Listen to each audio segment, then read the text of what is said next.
What's going on, guys? Crypto Renegade here. In today's video, I wanted to do a hardware wallet comparison from two of my actual favorite crypto hardware wallets. On my left, we have the brand new premium and high-end NGrave Zero. And on my right, we have the old OG KeepKey hardware wallet. Stay tuned, you do not want to miss this one.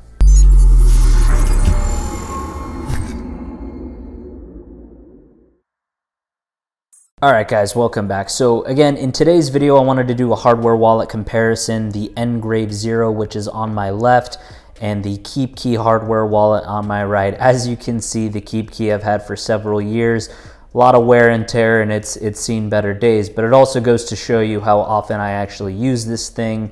And it's a very high quality wallet, even though don't let the size or the age fool you. But before I jump into the content, I just want to again reiterate and point out my new website, bitcoinlockup.com. I'm going to have some exclusive content there very shortly that you're not going to be able to find on YouTube or any other platform. So make sure and check it out, as there's some very exciting stuff I'm about to announce soon. So let's dive right back into the video.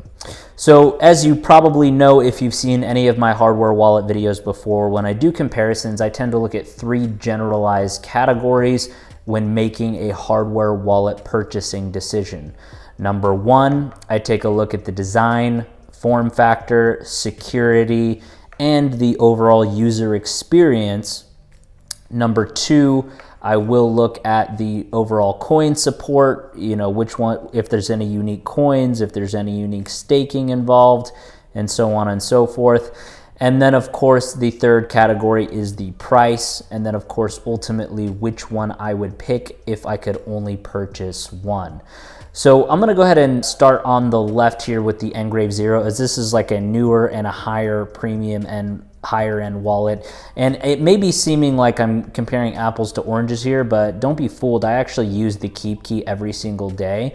These are both DeFi wallets. They use decentralized exchanges. They both integrate with different platforms that make it very user-friendly. So I wanted to point it out that even though that this is obviously a much cheaper and smaller wallet, that they're very comparable in terms of their overall use, and that's really what it comes down to. So I'm gonna again touch on some of the specifics of the NGrave Zero, of the design, security, and form factor.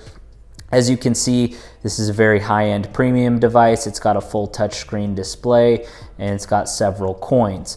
Now, one of the things that I wanted to point out on specifically on this wallet here is the design. Now, as far as the actual hardware itself, down here you have a little rubber stopper, and this is an air-gapped device, and it is only utilized by QR codes for transmission. So wanted to point out that this is a mobile device. You use the NGrave Liquid. It's a three-tiered system between the NGrave Liquid, which is the iOS or Android app. Then you have the NGrave Zero, which is the signing hardware wallet device here. And then third, you have the graphene, which is the metal recovery seed backup plate for your private key. Now, with that said, here on the port bottom here is the USB-C. This is purely for charging the device. There is no port required for utilizing the device, as I mentioned that it's air-gapped.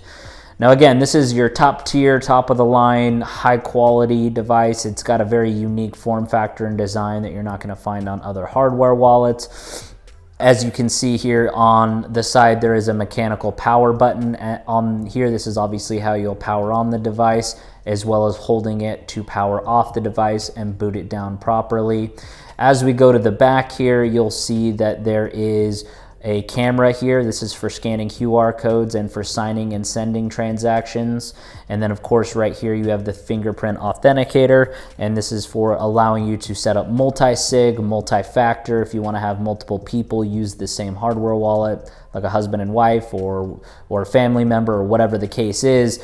You can use this so that you can have multiple fingerprints to sign a transactions for multi-sig or multiple factors. You can also activate it to unlock the device, and you can have multi-steps for added security, but it's completely optional. But this here is the fingerprint sensor.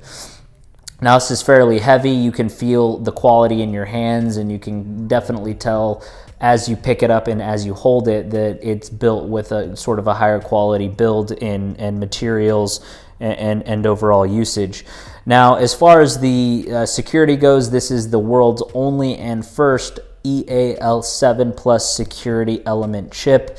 So this is the highest security grade chip you can get in a crypto hardware wallet that there is today, period.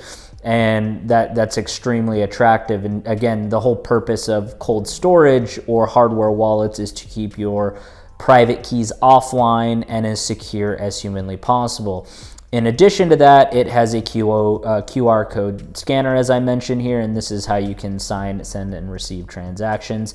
I do like the full touchscreen display. It's an amazing user experience. I will say that I will probably say for now, this is probably my newest and favorite hardware wallet to use just because the interface is so smooth. Sending, signing, receiving is very easy. So for example, if I click on Bitcoin here and I click receive, I can use my phone and send Bitcoin directly to the hardware wallet itself. I could also send it to the NGrave Liquid app, and it would store the private keys here next time I activated it. But ultimately, this is very easy to send and receive directly on the hardware wallet itself, which is really nice. Now, as far as the overall security and user experience, this uses a 64 hexadecimal private key when you set it up, as opposed to a 12 to 24 word recovery seed phrase. However, there is an option for you to manually check what your 24 word phrase is, as it of course translates or is derived from your private key. You could have hidden accounts, you can have extra passphrases, and you can also do different options as well. So just wanted to give a brief overview on the design, security, and form factor. The NGrave Zero honestly is one of my favorites, if not the favorite hardware wallet that I've been using lately, and it is fairly new. I will point out that as of shooting this video, it's still technically on back order. It's not available to be ordered until at the end of January of 2022 to potentially February of 2022. But again, always check the links down below in the description for the most up-to-date and accurate information as it can shift. Now, let's set this down for a second here and let's take a look at the KeepKey. Now, the KeepKey in of itself is a very simple device. You know, when it was brand new, this was just branded as the simplest or the simple hardware wallet. You have one mechanical button up here. This is not for powering the device, but this is used to hold the button down to sign transactions. You have a full display here. Again, it's sort of a black and white bit screen. It's backlit. The thing I like about this is that you can see a full Ethereum address or any wallet address that you're sending to. So when you're confirming and signing transactions, this is much better user experience as opposed to, say, for example, the Ledger Nano S or the Trezor Original. The screens are too small, so you have to wait for it to scroll to be able to see the wallet address. This has sort of a larger, wider screen, which is very nice so that you can very quickly verify that the wallet address matches. On the bottom here, you have the USB connector, and I will say that this is not an air-gapped device. It does require a desktop application and a web application using Shapeshift, and you connect it through here to actually power on and use the device. It will have a random number generator as well as a PIN code for signing and authorizing transactions. And again, there's only one button to worry about. The material and the quality and the build is still pretty good. I definitely say that the quality is still higher than that of, say, a Trezor 1 or a Ledger Nano S. And we'll get into the pricing in a minute, but overall, like the quality of even like the plastic and the screen is still pretty good.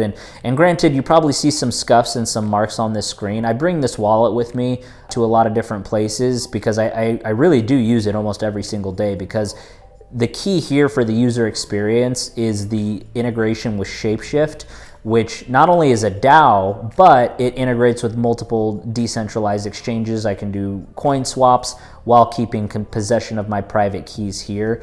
So this is a very actually important and very user-friendly wallet. I would say on a regular basis, this is probably the wallet that I use the most, even more so than like the NGrave. But the NGrave we'll get to in a second here as far as different coin supports and other things. But ultimately, this is a device that I use on the regular. So you can see that even though I've had it for over four to 5 years now, it's still holding up, and it's an overall pretty sturdy, I would say, device, you know, all things considered here. So that's sort of the design security. As far as the actual chip inside, this is using, since it is older, is using the EL5 Plus security chip, and this is very similar, again, to that of a Ledger Nano S or a Trezor 1 in terms of the security, as this is considered an OG or an older device, but I still love it and I still use it almost all the time. So that's the first section for the KeepKey.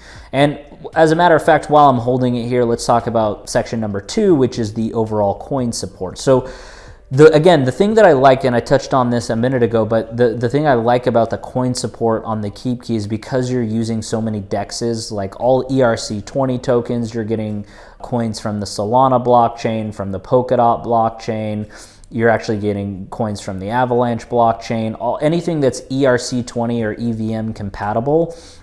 Of course, you're getting all ERC20 tokens as well, and of course you're getting an array of stable coins that you can use both on the Ethereum blockchain, but on also Terra Luna and some other blockchains as well. Tether, of course, if you want that. And again, I think that the overall coin support on this is extremely high. It used to only be 40 to 50 coins, I would say maybe just a few years back, but since they've had now DeFi integration with 1inch and with Uniswap running the backend and with Thorchain Rune, you're getting a lot more coins. I would say a couple thousand different coins. So, you know, in the battle of actual coin support between this and the NGrave as of today, the KeepKey is still gonna win because it already has a broader range of coins that are supported natively, meaning I don't have to connect my Ether wallet or my crypto or any other sort of third-party wallet. It's all built into the Shapeshift platform, which I really do like. And again, if you've ever used this in the past with Shapeshift, there also is a free airdrop of a Fox token if you haven't already claimed it, so make sure to do that.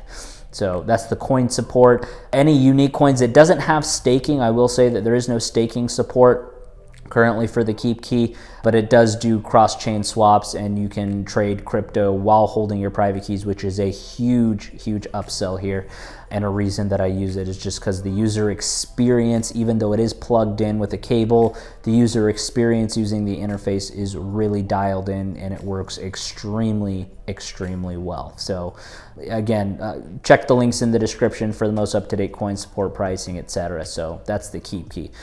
Now, I will say that with the NGrave Zero, as this is a brand new device, it's still on its first firmware version. It still comes with a healthy amount of coins. Obviously, you have your Bitcoin, your Ethereum, with all ERC20 tokens. You have Dogecoin, again, Chainlink, Ocean, these are all ERC20 tokens.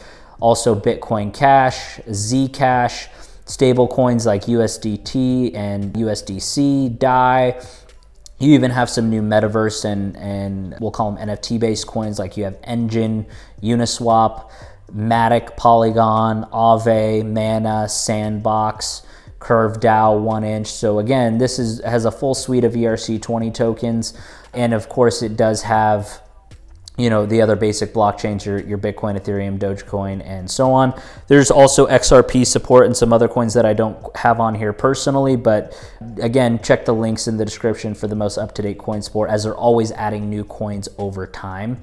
The other thing that I will point out is that currently this will be, in the next update, will have a functionality with MetaMask and being able to use other decentralized exchanges like Uniswap and 1inch and things in the background to do coin swaps, as well as the QR code scanning so that you can sign and send using MetaMask if you decide to do that, as it's a very popular online wallet. There is planning to be added coins and staking support in the very near future for not only Polkadot, Kusama, but also Tezos, which is a coin that I love, and that's going to be added shortly. But if you're looking for something right out of the gate, this is going to cover all your basic needs. And again, this is very promising. This is the wallet that I've been waiting for a long time, and so far, testing it out as one would, it's really smooth. So that's the coin support on the NGrave Zero. So that brings us to the final category, and I'm going to give a kind of a quick disclaimer here because I'm going to give you the full prices. So the disclaimer is check the links in the description. My links, because I'm partnered with these companies, will have always the most up-to-date discounts, pricing, promotions. Whenever you're watching this, whether it's a day from now, a week from now, or 5 years from now, my links will have the updated, accurate price information at the bottom so that you will be able to make sure you're always getting the most up-to-date deals. Not only that, those links will tell you the most up-to-date coin support, staking support, and so on. Okay. With all that said, I'm going to give you the full retail price for what these are so that you can kind of see what the comparison is. The NGrave Zero on my left currently goes for 398 euros. It also has a bundle option which includes the NGrave Graphene, which is its metal recovery seed backup plate. If you choose to go with that option, it is a total of 498 euros, as this is a very premium and high-end device. Now the price on the KeepKey, the full or standard price, is $79. I know that as of shooting this, it's on sale for $49, and there may be other deals and discounts and promos that are going on. Back about a year or two ago, they were having promos where you could get one for only $10, but I think that's gone away. So the best price, I think right now, make sure to check my link, is $49. As you can see, that's a pretty big discrepancy. This one, in theory, if you get it with the bundle pack, is almost 10 times more expensive. And these are two wallets that I do genuinely like, each in their own way, in their own tier. Now that I've given the full prices, if I could only pick one, if I literally could only pick one, it's really honestly hard because there's merits on both sides, and obviously this is much cheaper. Ultimately, it's going to come down to your coin support, right? What coins do you need, and do you need staking? I'll be honest with you, I don't think KeepKey is going to be getting an update, and I don't think staking is going to be added. So in this particular case, because I'm someone that does like to participate in DeFi and staking, I think my final choice would be the NGrave Zero. Not just because it's higher quality, but there's going to be more advanced features, more updated coin support, more updates moving forward, in my opinion. And again, I like the fact that it's mobile, it's air gapped, and it has a higher grade security element chip. So the security, the usability, and the future prospects of what's coming and already been announced for the NGrave is why I would choose that. Now, if you're looking for a budget wallet, I can tell you hands down, no question about it, that KeepKey is better than Trezor One or Ledger Nano S. This is sort of in that sort of entry level tier, if you will, of hardware wallets. So if I had to choose between the KeepKey and another entry level wallet, the user experience on this is still bar none. I mean, all of them are wired, all of them have their own applications, but so far in my experience, the KeepKey is my favorite to use. And as someone that uses crypto every day, this really is one of my favorites. And that's why it was even so hard to decide between these two. I just love the NGrave and what they're doing, and sort of where I think the future is going, I think is going to be with the NGrave in terms of hardware wallet support. But I'm going to go ahead and leave it at that. This is still one of my favorites. Again, if you're looking for a cheaper, more affordable wallet, definitely check out the KeepKey, with links all in the description for everything we've talked about. So I'm gonna go ahead and wrap this up here. If you guys have any questions, comments, concerns, anything like that, please let me know and leave it down in the comments, and I'll do my best to answer it for you. And then if you're new to this, I will go ahead, if you click the video here at the end of the screen here, I'm gonna do a full deep dive sort of review on the brand new NGrave Zero if this is something if you want more details and more information on. So I will go ahead and wrap this up here. Crypto Renegade out.